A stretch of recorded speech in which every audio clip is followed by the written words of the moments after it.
ಅಪ್ಪ ಕೆಲ್ಸಕ್ಕೆ ಹೋಗಿ ಬರ್ತೀನಪ್ಪ. ಸರಿ ಮಗನೇ, ಹುಷಾರು.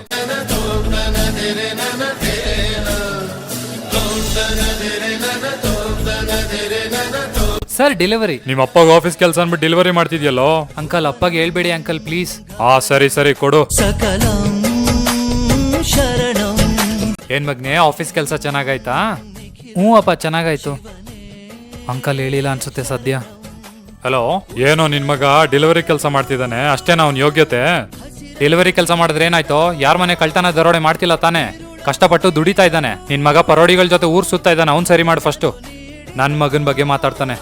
ನಾಗೇಂದ್ರ, ಯಾಕಪ್ಪ ನನ್ನ ಹತ್ರ ಸುಳ್ಳು ಹೇಳ್ದೆ? ಅಪ್ಪ ನಾನು ಡೆಲಿವರಿ ಕೆಲಸ ಮಾಡ್ತಿದ್ದೀನಿ ಅಂತ ನಿನಗೆ ಗೊತ್ತಾದ್ರೆ ನೀನ್ ಬೈತೀಯ ಅಂತ ಭಯ ಆಯ್ತಪ್ಪ. ನಾನ್ಯಾಕೆ ಮಗನೆ ಬೈಲಿ? ಕಷ್ಟಪಟ್ಟು ದುಡಿತಾ ಇದೀಯ ಕಣೋ ನೀನು.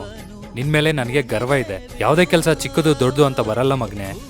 ಕಷ್ಟಪಟ್ಟು ದುಡಿ, ಒಂದಿನ ಎಲ್ಲ ಒಳ್ಳೇದಾಗುತ್ತೆ.